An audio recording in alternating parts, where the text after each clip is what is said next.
Olha só, neste preciso momento, a Europa agora está a correr atrás do prejuízo.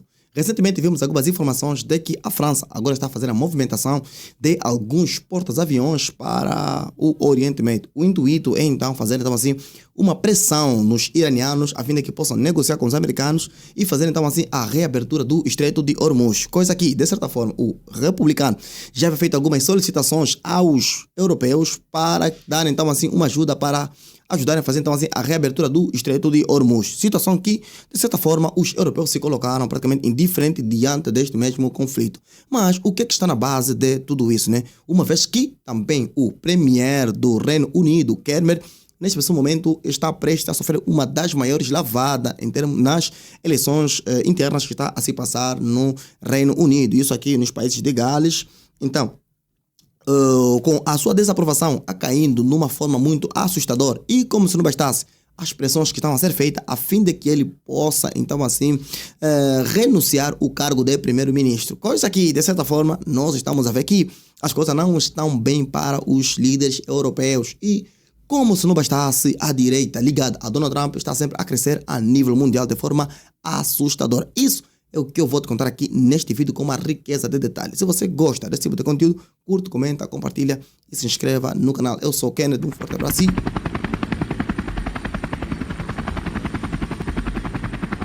Então, recentemente, algumas informações que nós vimos é que a França, neste momento, mandou o seu porta-avião, que é o Gerald de Gaulle, que neste momento vai atuar no Oriente Médio com o intuito de, de fazer pressão aos iranianos a fim de que eles possam abrir o Estreito de Hormuz. Coisa que, se nós analisarmos e vemos aqui alguns vídeos no canal, nós vamos ver que eu já falei inúmeras vezes a respeito disso, a respeito destes mesmos conflitos que está a se passar no Oriente Médio. E também frisei que não se tratava apenas do orgulho do Donald Trump, não se tratava apenas ou seja, da forma muito incisiva que o Donald Trump fala. Os líderes europeus apenas tinham que dar um sinal positivo e depois resolveriam isso nos bastidores de uma outra forma mais calma e mais saudável. Mas o que aconteceu? Os líderes europeus se colocaram basicamente indiferentes diante disso. E no decorrer do tempo nós estamos a ver que isso não só afetou as empresas americanas ou outras empresas, não. Também afetou mais, né, grande parte das empresas europeias, né? Vale aqui recordar que os países que se encontram no Oriente Médio, muitos deles têm um contrato muito firme com os americanos, que é vender o seu petróleo ao preço do dólar, ou seja, com a moeda que é o dólar. E nesse preciso momento, quem está a passar mais dificuldades são os países que têm alianças com os americanos. Mas também que não podemos deixar de descartar que grande parte desses países ele vende o seu petróleo na Europa. Então, é os europeus quem compram com maior quantidade este mesmo petróleo. E uma vez que o estreito foi fechado desde dia 28 de fevereiro e a Europa, no começo, se colocou basicamente indiferente. E agora nós estamos a ver que a pressão está a apertar e nós estamos a ver que eles agora estão a começar a se movimentar. Então, quando a França faz essa movimentação de mandar portas-aviões neste mesmo de mandar portas-aviões no Oriente Médio, o intuito é de querer falar para não, nós cara, estávamos a pensar com as pernas, não com a cabeça, mas agora já está tudo tranquilo, então Donald Trump está tudo tranquilo. Mas só que neste preciso momento o republicano está mais incisivo nas suas declarações, no que diz respeito mesmo à ajuda que alguns líderes europeus pretendem dar ao republicano. Não podemos aqui também descartar que o Merz, o primeiro-ministro da Alemanha, fez também algumas declarações dizendo que estaria disposto para ajudar, então, assim, os americanos neste mesmo conflito. Coisa que, de certa forma, não soou muito bem para o republicano. E que o republicano disse que ele tinha que ficar apenas a cuidar da Ucrânia, ou seja, para tentar resolver ali o conflito da Ucrânia com a Rússia. Deixa aqui a coisa do Oriente Médio comigo. Se você não nos ajudar no começo, não vai ser agora que nós vamos precisar da vossa ajuda. Em outras palavras, foi isso que ele falou mesmo. Então, nós vimos que não sabíamos o que o Donald Trump quer de concreto, mas acredito que é a dor de cotovelo que ele tem, né, por conta de que porque não aceitaram de imediato a ajuda, né, que o republicano pediu aos líderes europeus, né? E numa fase dessa do campeonato, nós não podemos aqui deixar de esquecer que a popularidade também do Cameron está a cair muito no Reino Unido. Não acredito que seja por conta de negar este apoio aos americanos, mas seja por conta de algumas questões internas mais profundas. Já temos aqui que concordar e de certa forma dizer aqui algumas coisas que Os socialistas, aqueles que têm ideias muito radicais no que diz respeito às políticas públicas, esses estão a deixar mesmo de existir. Um exemplo muito claro é o Mandani, o prefeito de Nova York, está a sentir agora na pele. Não existe essa coisa de tipo, vamos taxar os ricos para ajudar os pobres. Isso não existe. A ideia deles taxarem os ricos ou quererem colocar muitas coisas, muitas taxas abusivas naquelas pessoas que têm postos financeiros muito elevados, dessa forma não é com o intuito deles ajudarem os pobres, mas é com o intuito deles encherem os seus bolsos, porque ali é onde há a roubalheira. E nós estamos a ver agora que nesse preciso momento, né, o Mandani está com praticamente tudo, ou seja, né, está com o coração na boca. Então, situação que, de certa forma, de acordo com as suas políticas de socialismo, porque não, vamos taxar os ricos e tudo mais, isso de certa forma, e a popularidade dele a cada dia que se passa está a cair mais. O mesmo não é diferente das políticas também do Kermer. O Kermer também tem essas políticas de intervencionista e nas empresas, colocar mais taxas e tudo mais, impostos e tudo mais, com o intuito de que não, vamos ajudar os mais necessitados.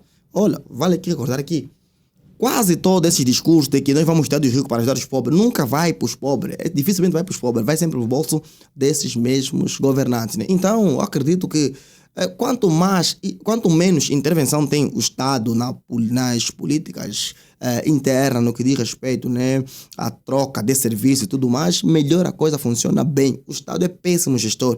Então, quanto mais as coisas são privatizadas, quanto mais deixa o privado se organizar, né, a coisa chega a ser melhor, né? E como se não bastasse, o mercado ajusta-se mesmo sozinho, não precisa tipo, de uma intervenção muito profunda. Porque o que na verdade é uma compra? A compra, na verdade, é um acordo mútuo entre as pessoas. Se eu acho que você vai aceitar, né? Por exemplo, se você me diz, eu aceito que você compra os meus produtos vamos supor, tipo, né, com uma pedra. E aí a pessoa vem entregar a pedra, você compra e tudo mais.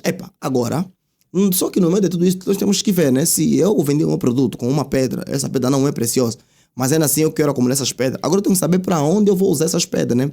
Então, se o mercado acha que a forma mais adequada de eu fazer comércio é assim e tudo mais, o governo tem que estar apenas tipo como um árbitro nisso, né? Para colocar apenas alguns limites e tudo mais, essa coisa toda, né? Mas senão essas políticas de intervencionista não funcionam mesmo. E quem está passando muito bem isso na pele é o Kermer, né? Que está vendo basicamente, e as últimas sondagens que foi feita nas eleições internas, é que a sua aprovação baixou muito. E como se não bastasse, há uma pressão profunda para ele então renunciar ao cargo, né? E até alguns analisam, dizendo que muitos questionam a sua idoneidade e também a sua honestidade no que diz respeito, né, ficar em frente como primeiro-ministro do Reino Unido, né? Vale aqui recordar que o Kermer foi a primeira pessoa que começou a mandar muitas indiretas, ou seja, indiretas não, mandar direita ao republicano, né? E também no Reino Unido, vale aqui recordar que o partido, né, quer dizer, a esquerda chama de, como é que eu posso dizer, né, partidos populistas com discursos populistas. Na verdade não é discursos populistas, na verdade é que existem coisas que faz sentido na cabeça das pessoas. E quando a coisa começa a fazer sentido na cabeça das pessoas, ela ecoa. Tocou naquele, e assim sucessivamente. As pessoas vão se identificar com aquilo. Não é que as pessoas, ou seja, estão a se tornar radicais ou que estão a se tornar populistas. Não, é que aquilo está a fazer sentido na cabeça dessas pessoas. E de certa forma está a fazer sentido na cabeça das pessoas, então a coisa vai andando tranquilamente, vai fazer sentido na cabeça das pessoas. E as pessoas vão querer aquela pessoa que está falando alguma coisa que está a fazer sentido na cabeça deles, então vão adquirir a essas pessoas, né? Então esse movimento tende a crescer de forma mais exponencial se comparado com outros movimentos, né? Então, só para aqui também deixar aqui, só para aqui recordar uma situação que também os líderes europeus que estão a vivenciar tem a ver também com pressões, né, externa e também pressões mesmo interna no que diz respeito também ao seu posicionamento diante disso, diante desse conflito. Porque pode parecer que não, mas esse conflito vai definir muita coisa a nível mundial. E também o conflito que está acontecendo na Ucrânia vai definir muita coisa. Daqui a 10, 20, 30, 50 anos vai se estudar muito a respeito deste conflito. E no meio de tudo isso, os que vão ficar na história são aqueles ou que se colocaram contra ou que se colocaram a favor. Porque essa coisa de colocar uma neutralidade não funciona basicamente. Você tem que ser clara de que concorda ou não concorda, vai ou não vai. E por se tratar do seu aliado, eu acredito que o Reino Unido, França, outros países aí da Europa, tinham que ser mais incisivos e entenderem que existem coisas que é para um bem maior. É para um bem maior. Acredita que se a ditadura no Irã cai, não só vai ajudar os países que estão aí no Golfo Pérsico, no Oriente Médio, como também vai ajudar basicamente muitos países a nível mundial, né? Estamos a falar que do Irã, sendo a segunda maior reserva de petróleo do mundo. Do mundo. Então, se é uma das maiores reservas de petróleo do mundo, então nós temos aqui, nós estamos a ver que nesse preciso momento é uma coisa que vai ajudar basicamente a todo mundo. E não só os povos iranianos vão conseguir se beneficiar, porque na verdade não se beneficiam, porque os detratores, os trogloditas que estão à frente dele, né, é que basicamente consomem tudo, é que usam apenas todos os equipamentos, todo o dinheiro para apenas comprar armas para se defender. E é aquilo que eu falo sobre socialistas, comunistas. O comunismo é apenas para o povo, para eles é o capitalismo. Você vê, ele veste roupa de marca, carros de marca, telefones de marca e tudo mais, mas para o povo eles acham por bem ter ali um socialismo tranquilo e tudo mais, de que o governo resolve tudo, o governo te dá comida, essa coisa toda, né? E já falamos aqui inúmeras vezes que não se multiplica uma riqueza dividindo, mas a riqueza se multiplica trabalhando, criando meios de comercialização que possa favorecer tanto o comprador, tanto o vendedor, né? Tudo na melhor medida possível. Então, nesse preciso momento, o que nós podemos, ou seja, algumas ilações que nós podemos tirar a respeito dessa nova movimentação da Europa no que diz respeito a este conflito, a conclusão aqui é só mesmo uma. A Europa está sentindo o aperto da falta de petróleo que era proveniente dos países do Oriente Médio. Porque é petróleo barato, todo mundo gosta de comprar petróleo do Oriente Médio, é petróleo barato. Então eles estão a sentir, então assim, esse aperto é a razão pela qual estão a se movimentar. Mas essa movimentação que a França fez não tem a ver, ou seja, né? Essa movimentação não tem a ver com, tipo, querer fazer alguma coisa ou e tudo mais, fazer grandes ataques, não. Eles disseram que é para fazer apenas uma pressão para os iranianos fazerem negociação com os americanos. Que, durante alguns dias atrás, a ideia dos americanos era que mandar escoltar navios no Oriente Médio. Né? Escoltar navios. Não era tipo nenhum navio, vai ficar aí, caça e tudo mais. Não, apenas criarem tipo uma espécie de uma cadeia de comando. Nessa cadeia de comando, ficaria lá alguns caça e tudo mais. E eles conseguiriam, se durante o trajeto, entrar em comunicação com o navio cargueiro e dizendo, opa, aqui tem situação assim, então depois eu vejo assim, então, uma intervenção por parte dos americanos para combater este mesmo conflito. Então, pessoal, essa aqui é a informação que eu queria compartilhar convosco hoje. Então, espero que vocês tenham gostado e também vocês podem sugerir pautas aqui aí nos comentários. Deixa lá a vossa sugestão. Eu estou aqui fazendo vídeo todos os dias no canal, entende? Então, se você gosta desse tipo de conteúdo, curta, comenta, compartilha e se inscreva aqui no canal, né? Um forte abraço, eu sou o Kenneth e fica com Deus. Shalom.